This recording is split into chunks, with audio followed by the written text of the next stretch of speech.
your acting journey? How did you get involved in your art?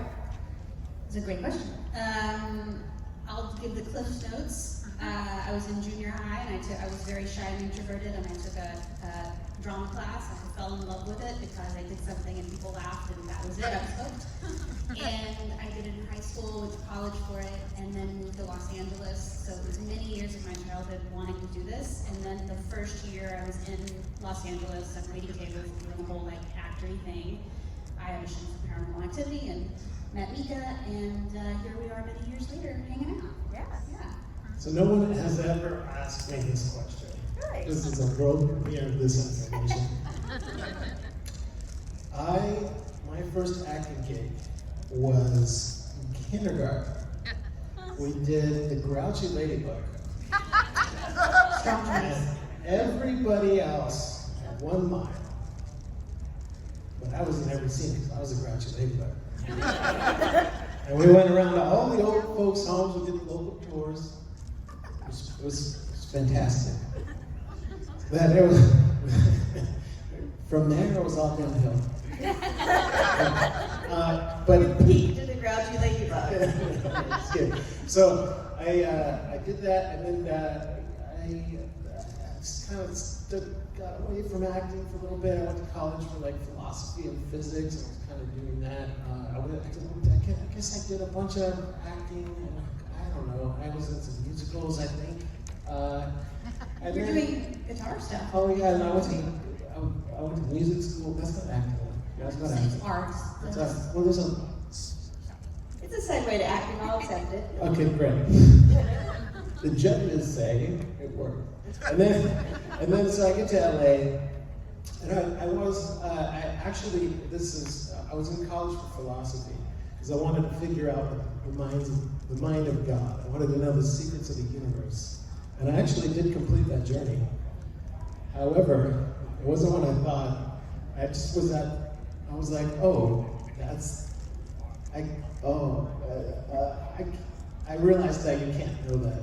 And I was like, well, what do I do now? And I was like, well, might as well go back to LA and make a movie.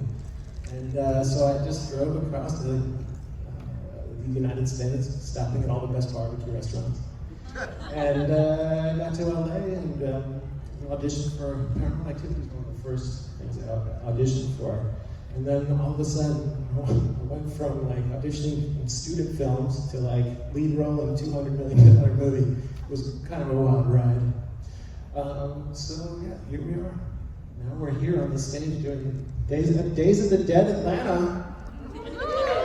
After all.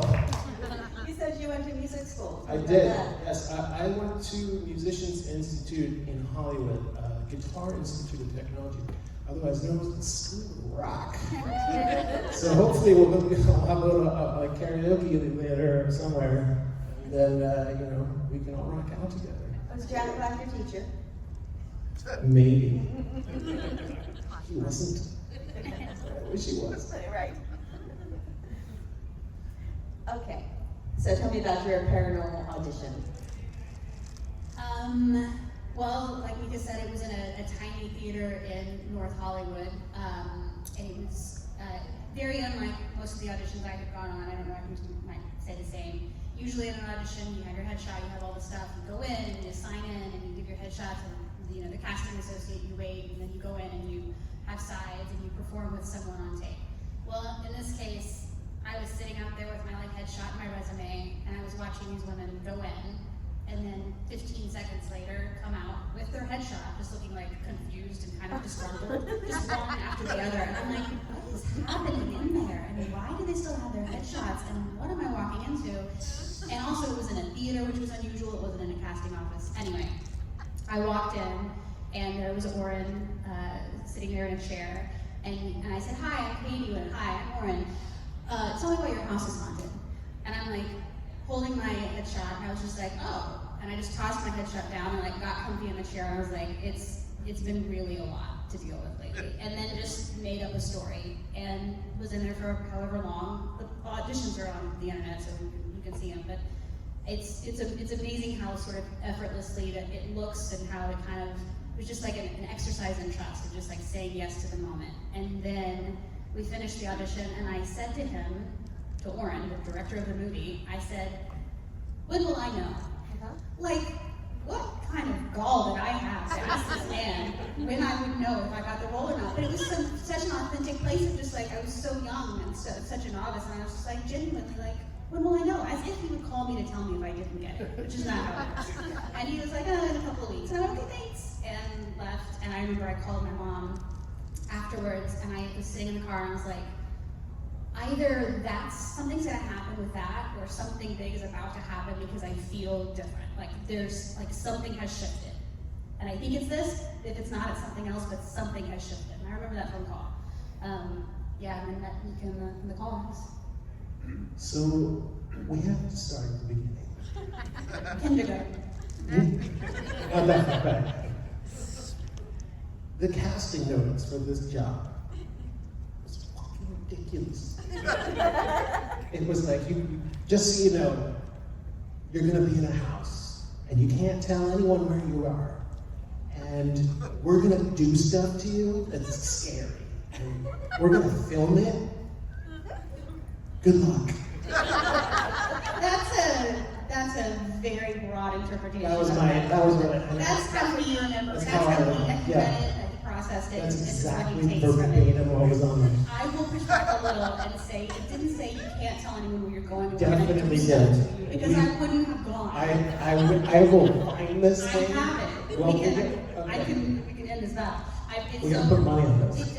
I put $100 on it. It doesn't Bet, take take it. something for you.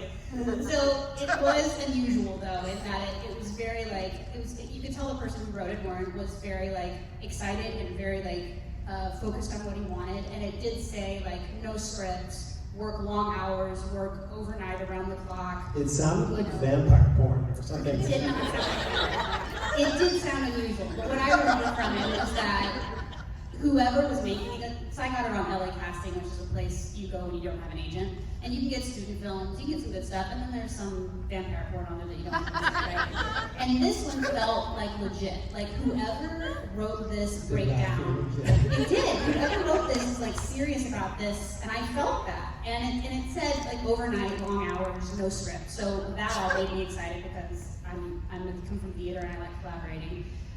It did say San Diego. It did say some things like, you know, you have to be able to kind of go with the flow. It did say no nudity, nothing will hurt you like it Definitely did. do not remember the no nudity. Yeah, we'll circle back, guys. So anyway.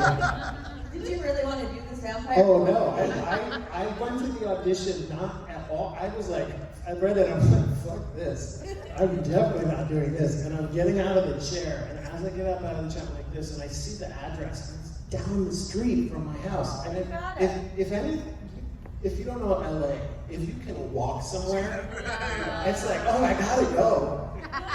So I did not go to the audition to get the job. I went to the audition to just watch the vampire porn, whatever the fuck was going on, this crazy chaos. I was like, who writes this? So I went in and I saw the conveyor belt of people, and like literally like 30 seconds or less, and the next person would come out, and they're going being like this, and they come out like, Oh my gosh. Like deeply offended. like ghost, like what just happened to me? It was like, why are they in there? And I went in. I don't even think he asked me my name. I don't know how he knew who I was. I said in the chain, he's like, hey, so why's your house on it? And I'm like, dude, my girlfriend's crazy. She thinks there's a demon in the house. And I went on and did this, and I went in a kind of Ghostbusters direction. I was like, dude, there's ectoplasm under the fridge in the morning. What is this sticky goo? But it was really fun. And then we had the callbacks. And it was like, Katie, Mika, this is Katie, this is Mika. So how did you guys meet? And we went into it. Just immediately like, oh, maybe you want to take it? Okay, well, yeah. We met, abroad or whatever, and then just we've known each other for 20 seconds, and we did the whole backstory, and then which was our backstory for the actual movie. So we're like, it worked. Yeah, and then he called us back for a second callback. We were like, oh, we have another callback, but we were the only ones that got called back a second time because he wanted to make sure we could do it again. He had never worked with actors before, so there was a little bit of a learning curve of realizing that you can do, as actors, we can do the same thing more than once and make it legit and believable and real for us. And so that was part of that. Like, well, they did it once. Can they act in love again? Let's try it. But it was so fun. It was really fun. And then history took the rest. It was also probably testing your improv skills as well, because, I mean, yeah, maybe you can do it once, but can you jump back into that character Are you asking us to do it right now? again? Yes. How much of the movie was improv? Was it all improv? Did you have guidelines? Did you have an outline? Did you have blocking? No, no blocking. 100% of the movie is improvised. We did improvise everything. I will say Oren had, like he knew going into it, oh, there's going to be a scene with footprints. There's going to be a scene of you get dragged out of bed. Did you know that? At some point before we went, I'm sure that I did, because they were doing tests on stuff. Probably not. So the way that he did it was there were some scenes that he needed to stage, like we needed to test how this is going to work, and there are some scenes where he was just like he was freaking us out, and some of those were the best. Like there was one take in the movie, I forget in the beginning. It's just this one long take, and it's all one take, and we had no idea. It just hit the ceiling like really hard. He punched the ceiling, and it was loud, and I was scared. And it was like I was like, what's happening in this house? Is actually there were definitely those kinds of things where he would tell us to have a normal evening, and then throw stuff in and have us work it in. And then he's like your food budget for the movie is like here's $200. Go to Trader Joe's, cook your food yourself. It was very immersive. Film it while you're cooking so we can use it. It was very immersive. We stayed in the house. We went to Trader Joe's, and we hung out a couple of times before the movie to take photos of us so we could decorate the house. Yeah. So we needed to make it look believable. So we knew each other a little bit. But here we are at Trader Joe's, like, well, I don't know, what kind of food do you like? What kind of food do you like? And really, all of that stuff was, I think, it served the film, because if it forced us to quickly get to know each other. And since we were all, it was very much like a summer camp or something, We were there together. We didn't leave the house except for one time when Warren did the fire scene. We left, and then he called us and said, "Okay, you come back now." And we came back, and then did a few takes of it. She left out a very important part. What was the part? I don't remember. I thought we had the night off, so I was like, I'm gonna take a bunch of tequila shots. I was drunk. And I was like, I don't know how many tequila shots I took, but it was enough. And I'm like, and he calls me or texts us. He's like, okay, guys, come back now. And I'm like, oh, fuck. So I'm like stumbling back into the house trying to do the scene. But it worked. It's in the film. I'm hammered. The Ouija board scene. Well, the characters are on a night out, right? Yes. So What do you do on a night out? I normally have a drink or 2 or 5. It worked. Yes. Or 5 was probably better. Yeah. In my defense, he did say we had not that. What was the differences between filming part 1 and part 2? Since part 2, obviously, part 1 is such a big, huge, gigantic hit, and now part 2, you have all these expectations. Were there a lot more people telling you what to do? Was the studio involved? Lose a lot of creative control, maybe? There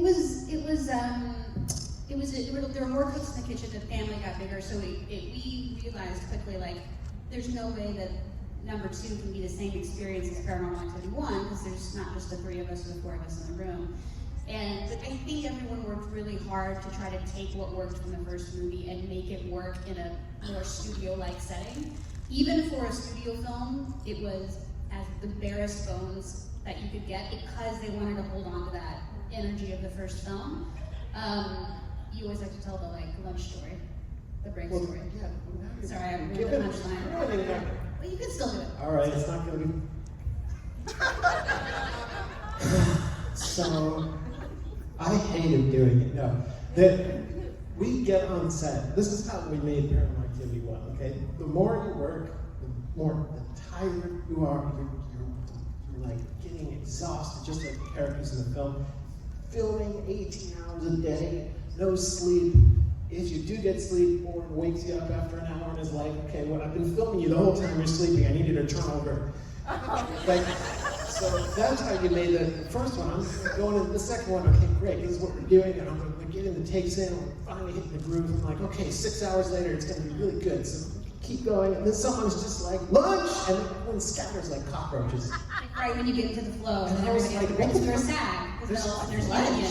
And I was like, there's no lunch. Like the rule is you go in the freezer, you get a Costco burrito, you put it in the microwave, you eat it in between takes. That's what, yeah. Films, Paramount. But overall, it was still an organic process, still improvised, although there was a writer who kind of did the structure of the movie and would give us like ideas or kind of very vague sides, just so we would have an idea. Because there's also more actors, and so we needed a little more structure, and then we would go in and improvise off of that. So it was And it also was a little bummer because in the first one, Oren would be like, okay, guys, I don't have an ending of this movie. How do you guys think it should end? I do remember all of us staying at California Pizza Kitchen, And, eating lunch, coming up at the end I of was the like, well, maybe we'll just try this one. So we were a fundamental part of the creative process in that sense. And then for the second one of the subsequent films, we really did not have that opportunity to be like, well, we need to fix this, and this is not going to work, and maybe we'll do this, and this is a good idea.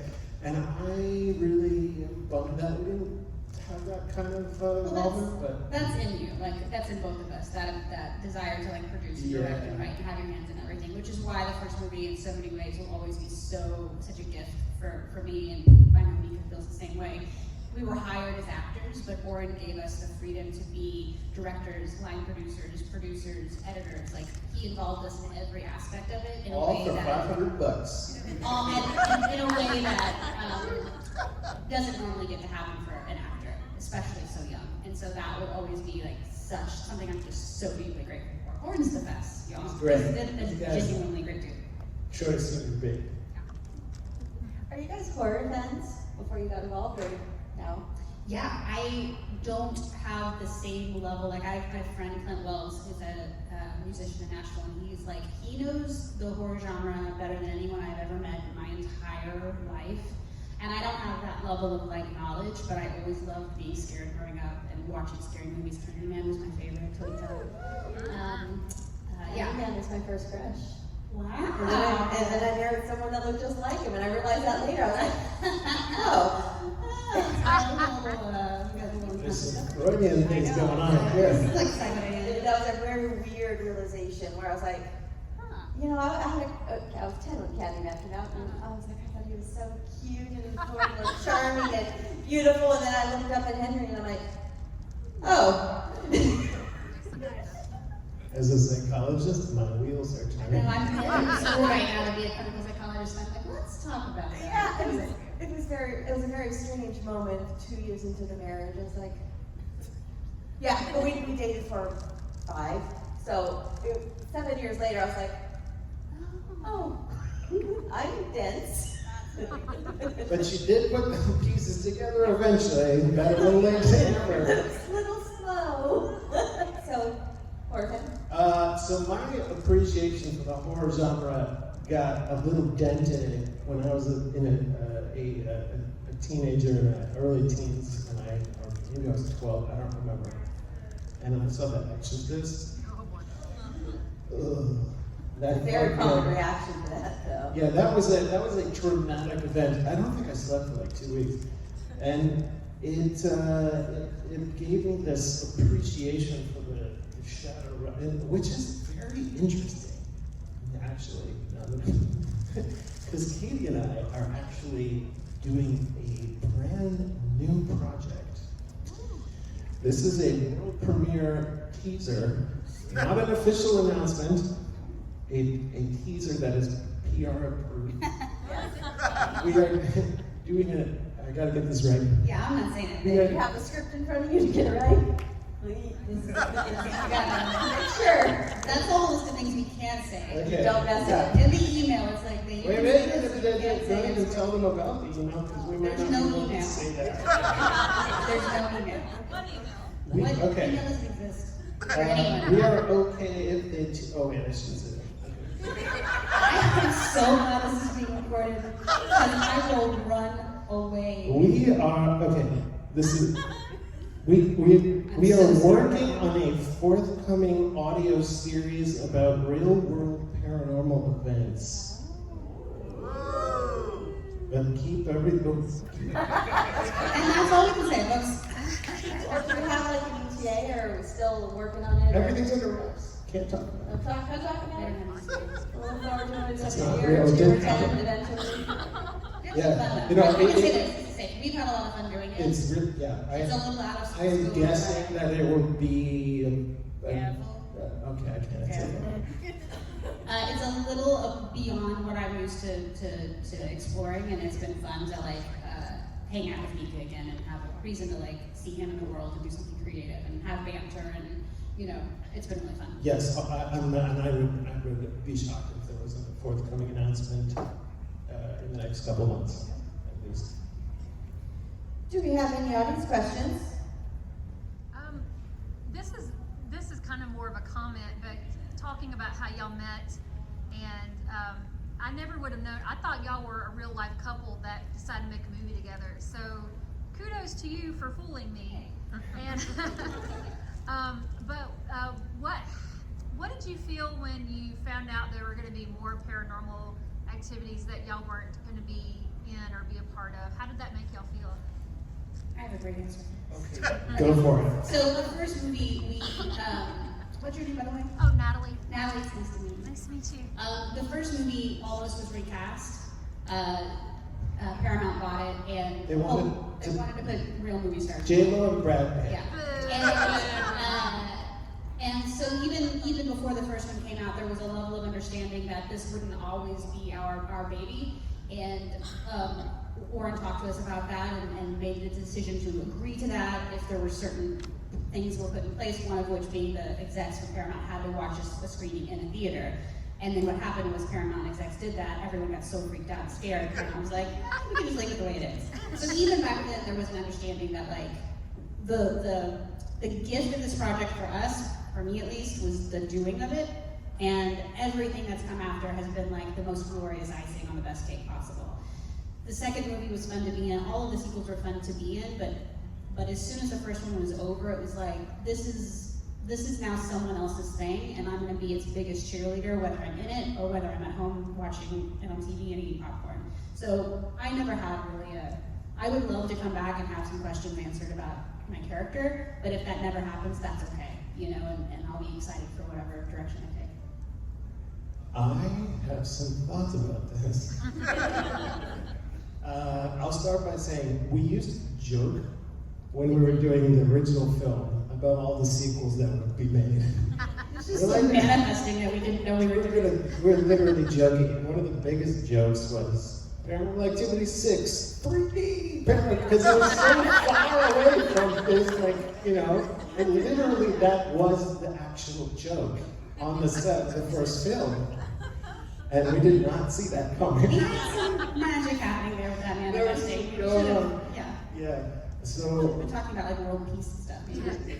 whatever. I'll take what we got. Hey, so first of all, I would play a character who died 3 times in the same franchise in 3 different movies. Like, I don't know if that's a record But or it's, whatever. I was thinking but it's the same death. It's- Other people have been killed multiple times, but how many Right. times has it been the same death in World 3 different movies? It's called the Guinness Book of World Records. Anyway, so I was super thrilled about that and everything, and I was thinking because there's the Ghost, the mentioned the Untold Story about Paranormal Activity documentary came out, and Jason Blum was saying how he wasn't super psyched about how the 4th movie and the 6th movie went down. The new movie, there was some crunchiness. But the first 3 were so awesome. Everybody loves those. I love those. I was thinking about what the difference was, and I remember sitting and watching Paranormal Activity 4, and I was like, this is a great movie. It's scary. We have a great lead actress. She's really talented, and everyone in the movie is great. The Xbox cam was a really cool way to keep the visual thing going. But the one thing that movie didn't have that it needed was to continue Katie's story. That's the only thing that really was missing. And that's really, from that point on, like the franchise took a different direction, started to do the whole witches thing, everything else, and it was like, where's Katie's story? And I think that was the fundamental writing problem in the franchise that created a disconnect between those first three and the later films. And I personally really wanted to hear what happened to Katie and see what happened to Katie, because that the fans kind of deserve that, in my opinion. So that's my take. Thank you for your question, Adam. Can you guys talk a little bit about, like, obviously you didn't have a lot of experience going into the film and watching the returns come back, like how it changed your life, like were you guys recognized when you went to Trader Joe's later on? Like, because obviously it's a life-changing event when you're in a box office. And then they freak out because they thought you were dead. Well, at first we were literally not allowed to go out. Really? Yeah, We weren't allowed to promote it. well, like, Leave our homes. I remember like when they had the premiere, we were literally hiding behind a mailbox across the street. Like, yes, I don't know, there's like 4,000 people right There there. were people lined up around the red light, and our manager at the time took us to see, but we weren't allowed to like be a part. So it's weird that we've been in however many, #1 movies, never been to a movie premiere of my own. But we did promote it once it was out, and it was a wild experience to go from, for me to go from like, I am did you go second. What? I am Did you? I did. We have such a flow, keep going. Okay, it was a huge, crazy, first of all, man, Ika was my, like, rock during that, because Oren didn't do all the promoting with us, it was just Mika and I, and, you know, it's wild to go from having no press training, no interviews, never having any attention, to suddenly being like, you're gonna go on the Jay Leno show, good luck. And that's just a lot of pressure, and it was amazing and exciting, and also scary, and so it was good to have someone there. Other people were way more scared than we were though. They're like, holy shit, can they do this? Can they talk? Can they meet? Yeah, there was a little bit of like, can they speak coherently in front of it, you know? So we made it through, but it was definitely life-changing. I had a Starbucks around the corner from my house, and you know, I went in there many days and nothing, and then one day I went in and it was like, you know, everybody looked. This is a story that is kind of along those lines. I was waiting tables, as many actresses do in their early days, and we never really knew what was going to happen with Paranormal until it happened. And so when we got the call that they said they were going to put Paranormal Activity in all the theaters, right? That's when I felt safe enough to put in my 2 weeks. And I didn't just quit, which is maybe now what I would do. I'd be like, you guys will be fine. I'll give you like 3 days and I'm out. But I put in my 2 weeks. So the movie came out, and I was working on City Walk. And there's a movie theater and my restaurant and a bunch of other stuff. And people would leave our movie, walk across, and they'd be sat at my table with Muka Beppo. And I'd be like, hi guys, welcome to Muka Beppo, my name's Katie. And they'd be like, what? You look a lot like her. And I'm like, I know, I have 7 days left. Would you like some Chianti with your pasta? So that was a wild, like 2 worlds like colliding kind of time. I'll say for me, the first time I was recognized, I remember this. I was going to the mall to like, just, I don't know, get something. And some guy sees me and he's like, you look a lot like Mika from Paranormal Activity. And I didn't know what to do. So I just pretended to be a tourist from Liverpool. And I was like, yeah, well, sometimes people think that, but I gotta go, so. Very convincing. He did not buy it. It was not convincing. I think I just left. I don't even think I got what I was trying to Just like find. giving out a small attack. Right there. So there are cross-genre, a lot of different types of improvised films, Blair Witch Project, all the way to like Waiting for Guffman, Best in Show. What is your perspective on watching those types of films now? I love the Waiting for Guffman movies. If I in fact worked on writing one that's in that vein with a friend of mine, and if we were able to make that movie, it would be my greatest dream. I think they're so, especially the comedic ones, are so fun, because that sort of like grounded, realistic, sort of just awkward humor is my absolute favorite. And I think with the scary movies, I mean, I think the question is always like, why is the camera on? And if you can answer why the camera's on, and you can have really grounded characters that you care about, you're good to go.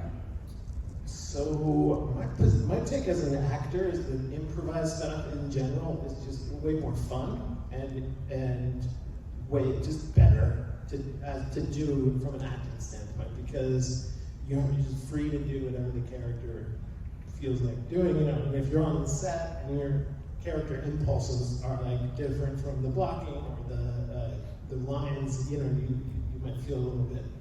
You have to figure out how to align your impulses with what is on the page.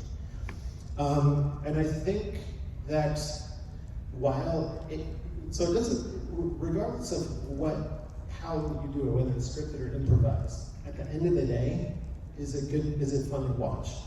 And that's the test. However you go about, whatever your artistic process is to get to the end product, is the end product something that is worth watching? If the answer is yes, then, however you got there is great.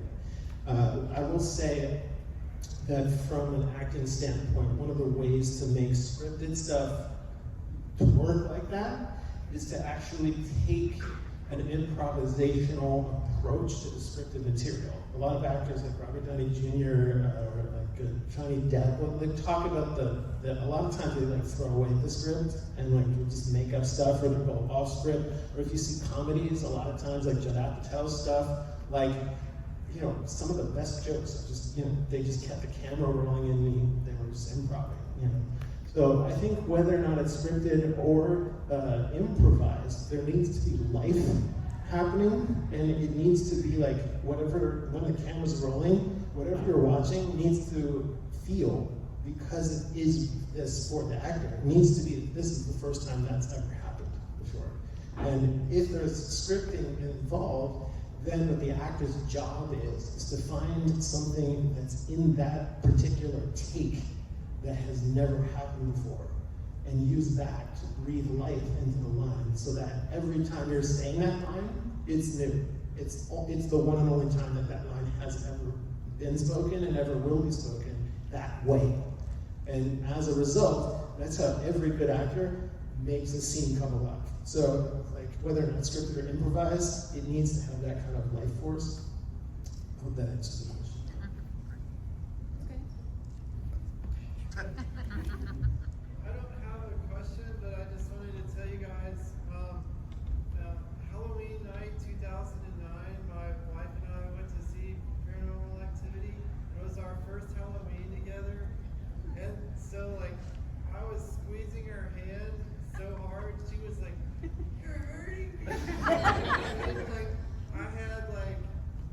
I was like this, and tears were coming out of my eyes. I didn't know what was happening to me.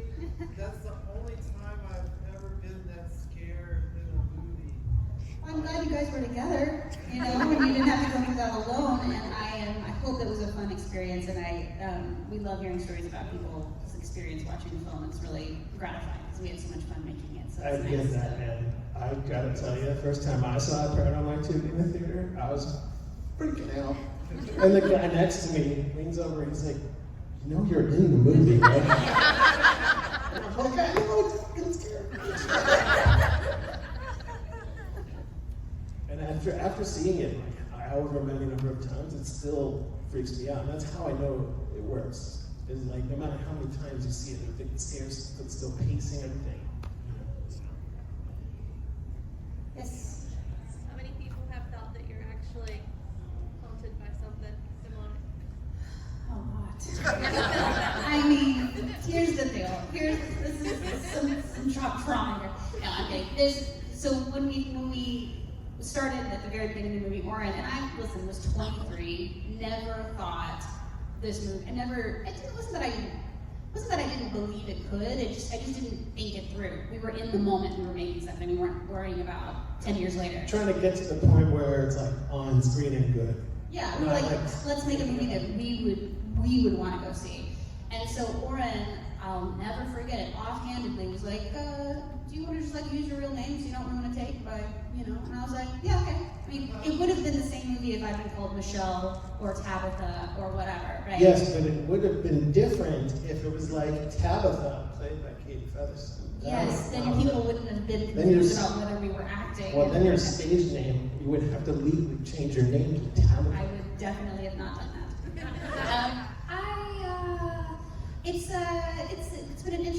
It was the only way.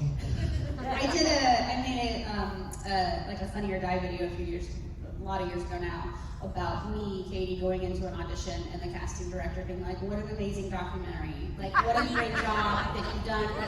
Like exercising the demon out of you. I'm so sorry your boyfriend's dead. And I'm like, he lives down the street. He's like, it wasn't a documentary. Anyway, so it's amazing how many people, both in the world and also in Where can you the see industry. that? I looked for it. It's not on Funny or Die anymore. It's probably on a hard drive somewhere. It was fun. At the end, he I have goes a in. cameo. Yeah, you have a cameo at the end. That needs to go. Yeah, I'll try to find it somewhere. It's somewhere.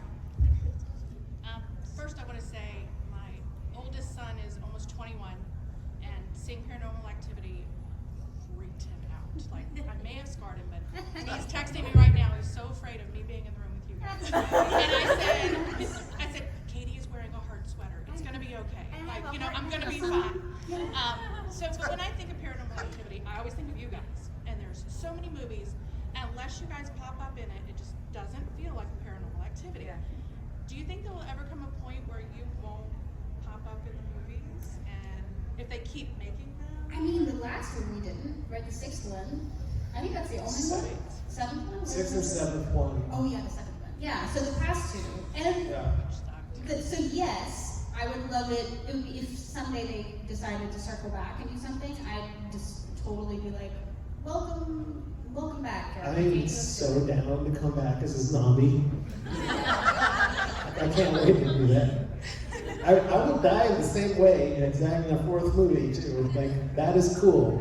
Guinness Book of World Records, come on. Yeah, no, I would love to do that. The door would, I mean, we're doing other things and life is very full, but there's no way that door would ever be closed on my end. It's just like it came from us. Like it'll always be super special. I did pitch to Jason Blum at one point. I was like, we'll just shoot a sequel, $15,000. We'll just find a house. We'll just do it on our own. We'll just do it on our own. Do it We'll on bring our it to you. We'll pitch you the whole movie. It's already finished. Done. Trader Joe's, $500. Sequel. Arcade. Bougie. Everyone is sharing their stories about how they experienced paranormal activity. I want to share mine if I could, because you're gonna laugh. It's so dumb. I'm pretty jaded, so it didn't scare me, and really not much does. A really good gore effect maybe might scare me, but it's only happened 3 times ever. That's what happens when you start at 8 years old, and you're like, yeah, guts. Anyway, I'm watching it with my son,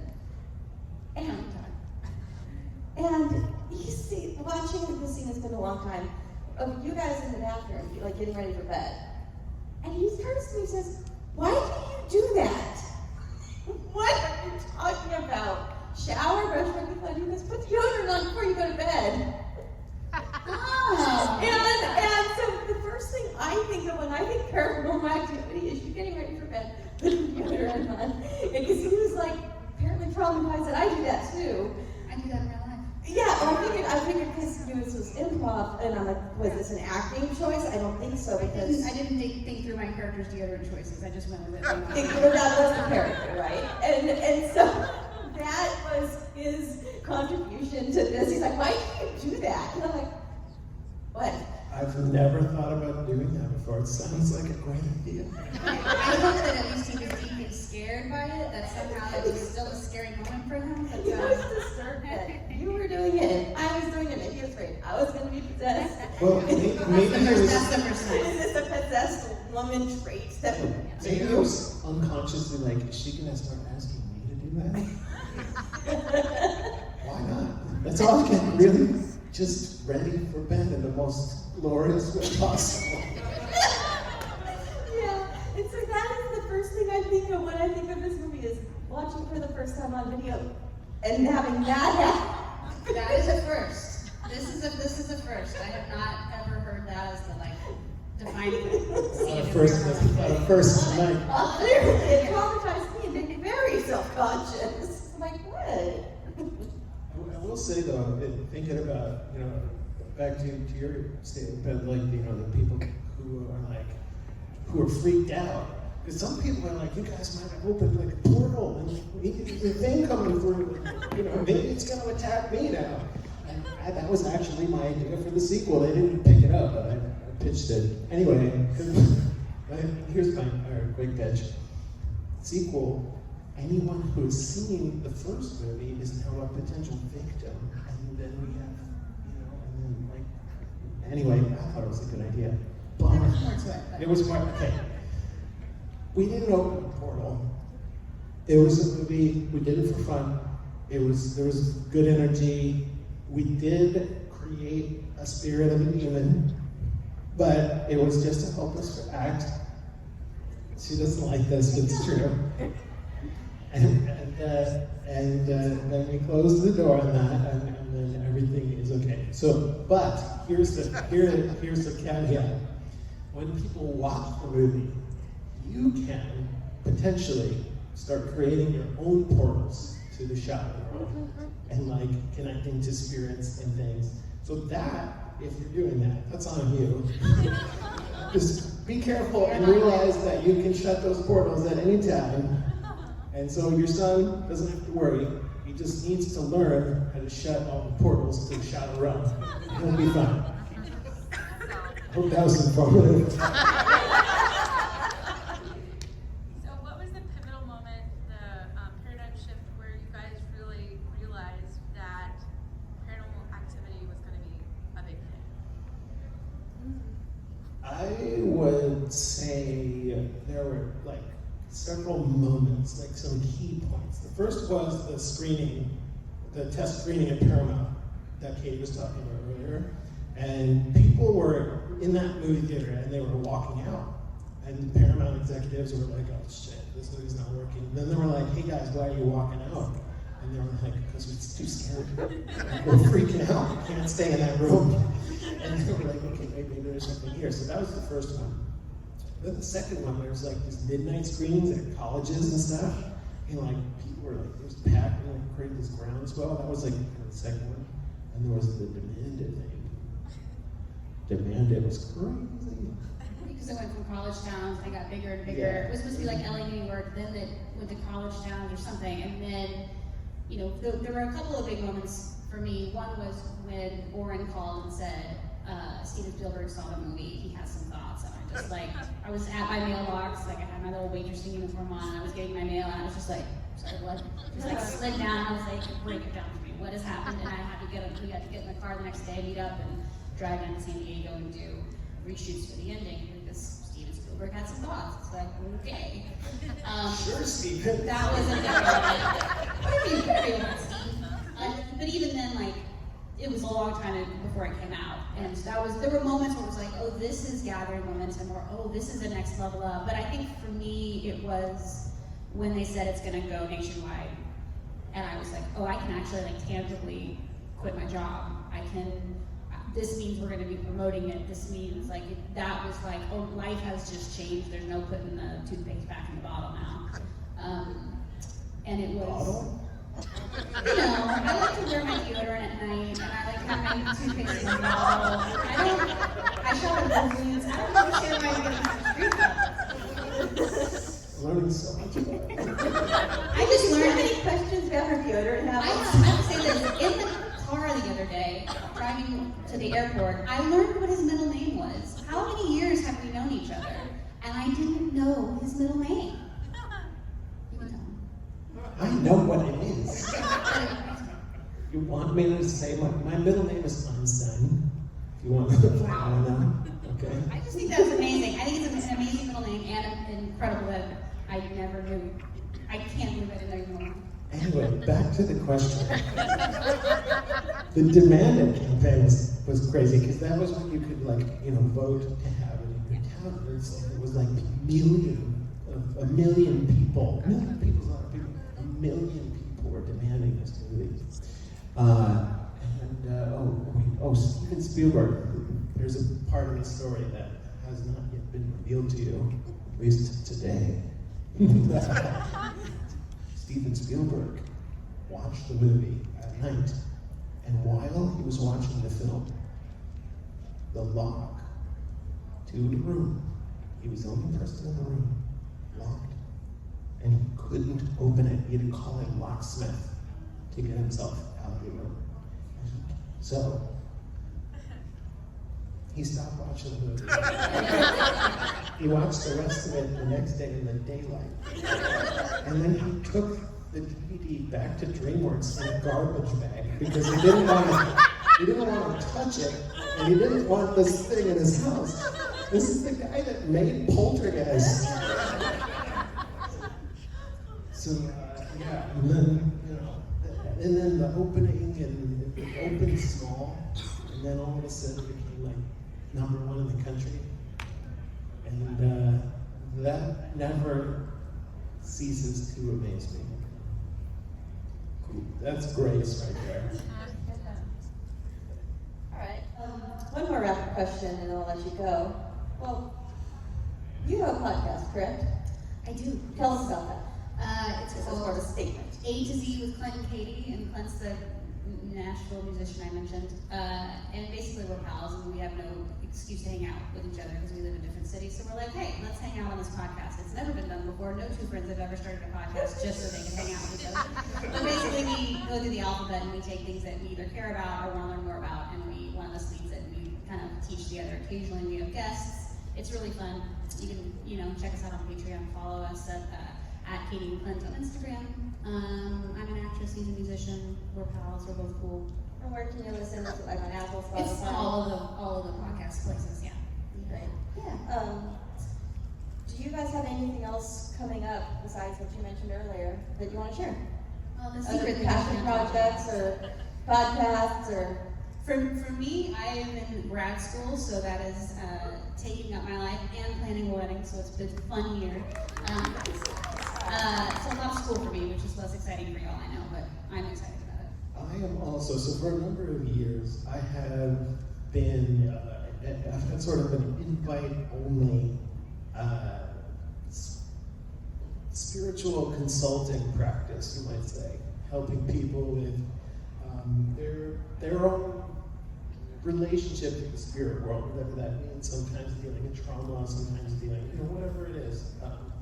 And it's been an invite-only kind of deal, word of mouth, and I'm going to be opening it up to the public at some point when the secret project comes out. So, 2 secret projects. And how would people be able to find out about that? If you, Instagram? Yeah, if you follow me on Instagram, I got off Twitter for obvious reasons. I'm on post.news, but just follow me on Instagram. What's your Instagram? At Micah Sloat. My Instagram is at real Katie Featherston. Because the fake Katie No, Featherston. because I had my name and then I got off Instagram and then they wouldn't let me get it back, and then there were fake, so I had to put the real. It's a long story. Follow us on the gram, guys. Chat with us. Yeah, there we go. Awesome. Yeah. And if you see us, if you have any photos with us, post it on the gram because we want to connect with you guys too. And I have to just say one thing before we wrap up, is we were talking about the Demand It campaign, and one thing I think we always love to make sure people hear over and over again is how much the fans of these movies mean to us, because very literally the movie would not have gone nationwide. It wouldn't have been the #1 movie. It wouldn't have spawned sequels. It wouldn't have changed our life if all of those people hadn't taken the time to actually demand it. And it is like I could hug each one of those people one by one. I would Is there anyone in the audience who demanded it? We did. Oh, you guys are the best! Truly, I can't You tell guys made the movies with us. You're literally in the DVD credits. And you have changed our lives in so many other ways. Did you guys find your name in the DVD and pause it? I did. I love it. Thank you. And I bragged about it. From the bottom of our hearts. You guys are the best. I love all you guys. Thanks for coming out today and for having us a good time with us too. Everybody, we appreciate it. Thank you. Thank you so much.